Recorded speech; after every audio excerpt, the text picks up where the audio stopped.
Assalamualaikum warahmatullahi wabarakatuh.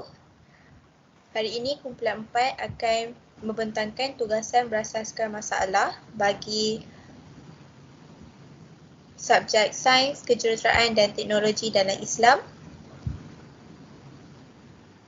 Kenali ahli kumpulan 4 iaitu Zulaiha, Najwa dan juga Zarif. Saya Zulaiha binti Johari. Nombor matrik saya ialah 06 DSP 20F 2045. Assalamualaikum, nama saya Nur Nabila Nazwa binti Salimi dan nombor matrik saya ialah 06 DSP 20F 2005. Dan saya Muhammad Zarif bin Yunus, nombor matrik 06 DSB 20F 2057.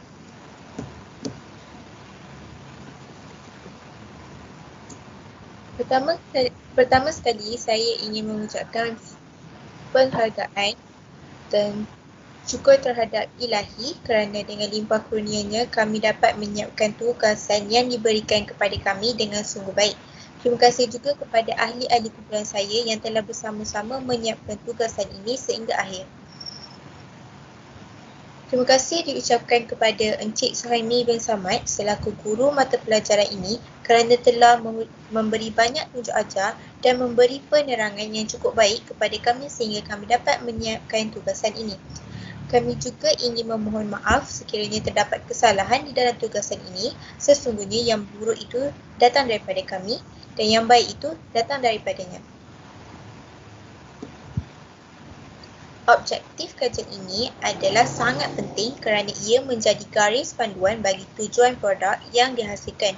Perkara ini merujuk kepada masalah sesuatu dan mencari jalan penyelesaian kepada masalah tersebut. Berikut adalah objektif bagi alat kegunaan ramai iaitu penyapu automatik. Mereka bentuk sebuah penyapu yang mempunyai fungsi yang pelbagai. Menguji keberkesanan penggunaan penyapu automatik terhadap pengguna. Memudahkan pengguna seperti pelajar dan seumpamanya menjimatkan waktu dan memudahkan kerja membersih. Boleh direka sendiri di mana-mana sahaja tanpa mengeluarkan kos yang banyak. Pengenalan. Projek ini merupakan ilham yang tercetus daripada masalah yang dihadapi oleh pelajar di Malaysia apabila mereka menggunakan lebih masa dalam mengemas sehingga tidak dapat melakukan kerja-kerja yang lain. Masalah ini sering kali tercetus di kalangan pelajar dan yang seumpama dengannya. Kerana tidak dapat membersihkan habuk di kawasan yang sempit. Alat pembersih yang sedia ada seperti penyapu, mop lantai dan juga penarik air akan menggunakan lebih masa dan tenaga mereka.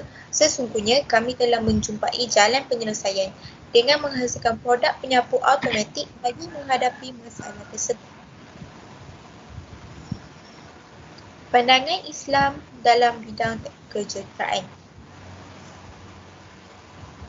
Dari segi definisinya, kejuruteraan adalah tergolong dalam kumpulan sains yang digunakan dengan teori asas mereka bentuk sesuatu hasil keluaran atau sesuatu yang boleh memberi khidmat kepada manusia.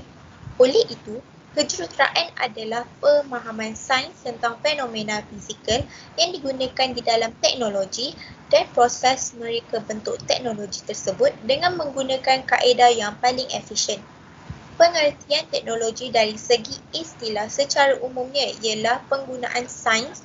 Perkataan tekno bermaksud kemahiran teknik atau hasil kerja, manakala logi bermaksud teori atau ilmu. Sains dan teknologi kejuruteraan dalam Islam tidak dapat dipisahkan dengan bidang ilmu Islam. Sains adalah satu usaha manusia untuk menghuraikan sesuatu dengan tepat dan secara kuantitatif mengenai alam tabi'i dan perjalanannya melalui pengamatan, hipotesis dan eksperimen yang benar. Tradisi Islam adalah untuk melahirkan para saintis berteknologi Muslim dan beriman, berakhlak dan Islam. Dan Islam menolak kemajuan teknologi tanpa akhlak dan sains yang menolak spiritual. Sains dalam pandangan barat beranggapan sumber wahyu tidak perlu berasaskan kepada prinsip logos dan mitos. Logos adalah penemuan yang paling ampuh dari eksperimen, manakala mitos pula umpama khayalan. Peranan sains dan teknologi dalam bidang kejuruteraan. Ayat Al-Quran banyak menyebut dan menggalakkan kita manusia untuk berfikir, menyelidik dan mengkaji. Penyelidikan Islam adalah berasaskan kepada wahyu Allah, membawa setiap kajian ke arah satu kepuasan yang telah ditentukan, iaitu dengan menunjukkan tanda-tanda kekuasaan Allah yang menjadikan segalanya. Kewujudan alam ini adalah sebagai tanda kewujudan dan kebesaran pencipta. Firman Allah SWT dalam surah Ali Imran yang bermaksud, sesungguhnya dalam penciptaan langit dan bumi dan silih bergantinya malam dan siang terdapat tanda-tanda kekuasaan, kebijaksanaan dan keluasan rahmat Allah bagi orang-orang yang berakal. Okey, Saya akan kepada rakan saya, Nur Nabila Najib. Okey, untuk dalil berkaitan kebersihan, dalam Al-Quran, Allah membenci orang-orang yang tidak membersihkan diri. Firman Allah Subhanahu Wa Taala dalam surah Al-Baqarah ayat 222, sesungguhnya Allah mengasihi orang-orang yang banyak bertaubat dan mengasihi orang yang sentiasa mensucikan dirinya. Yang kedua, orang yang bertakwa adalah selalu menjaga kebersihan. Allah Subhanahu Wa Taala berfirman dalam surah Maryam ayat 13, dan rasa belas kasihan yang mendalam dari sisi kami dan kesucian dan dosa, dan ia adalah seorang yang bertakwa.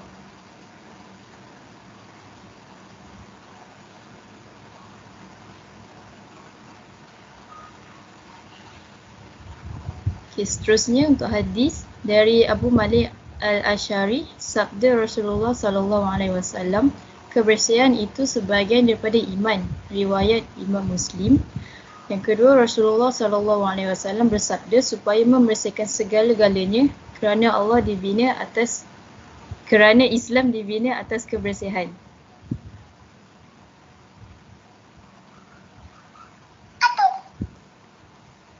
Dari Fiqh Taharah oleh Ibnu Abdullah, Rasulullah bersabda bahawa Allah Subhanahu Wa Taala menjanjikan syurga bagi mereka yang membersihkan dahan-dahan di jalanan, yang bermaksud, dan seseorang yang mencabut dahan pohon yang menghalangi jalan, lalu dia berkata, demi Allah, aku akan mencabut dahan ini agar tidak mengganggu dan menyakiti kaum muslimin, maka Allah memasukkannya ke dalam syurga.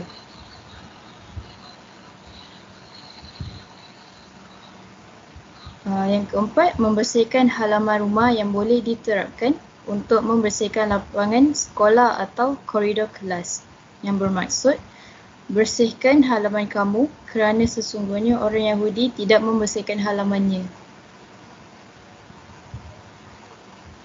Seterusnya saya akan serahkan kepada Zarif. Okey, nama produk penyapu automatik. Penyapu automatik, penyapu merupakan alat yang digunakan oleh manusia untuk membersihkan habuk, terutamanya di lantai.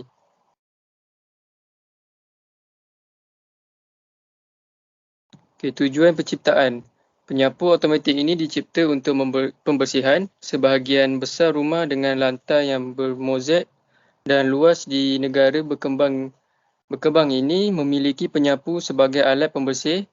Kotoran habuk yang disapu oleh pengguna hanya boleh membersihkan habuk di kawasan terbuka, bukaannya di kawasan sempit seperti bawah kursi dan di belakang almari.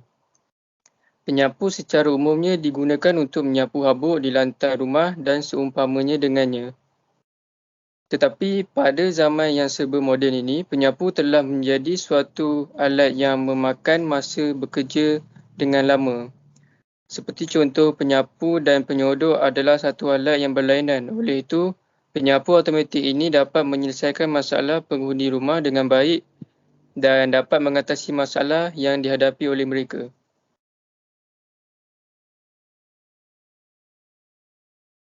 Okey, contoh gambar produk.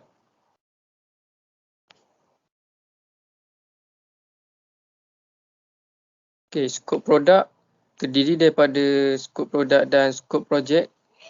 Skop produk, kualiti, ciri dan fungsi reka bentuk yang dikehendaki. Skop projek, kepimpinan dan pengurusan terhadap masa, bahan, maklumat, ruang dan ahli kumpulan. Anggaran kos, peruntukan kewangan yang untuk melaksanakan projek. Antara kos yang terlibat ialah pembelian bahan dan pembelanjaan pengurus projek. Jumlah keseluruhan RM10.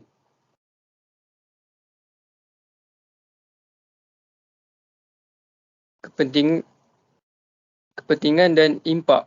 Kepentingan yang pertama, memudahkan kerja seseorang. Contohnya dengan menggunakan penyapu automatik ini, pengguna tidak lagi menghadapi masalah untuk membersihkan habuk di kawasan sempit.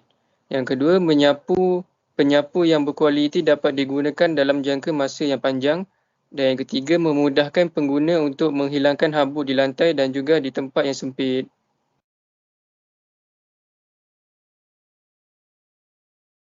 Impak dia, yang pertama, penyapu yang tidak berkualiti dapat digunakan hanya dalam jangka masa yang pendek. Yang kedua, tidak dapat membersihkan sesuatu yang basah kerana hanya boleh membersihkan habuk yang kering. Dan yang terakhir, saiz yang kecil akan lebih menyukarkan pengguna untuk melakukan proses pembersihan, terutamanya di lantai yang luas. Kesimpulan dan cadangan.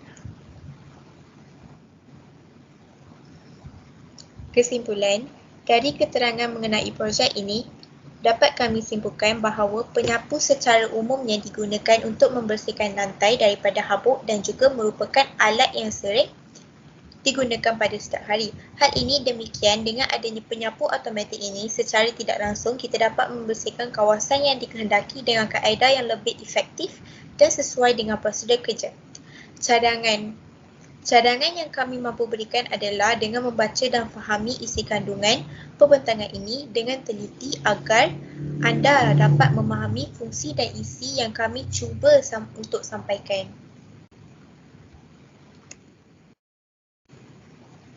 Itu saja daripada kumpulan 4. Terima kasih.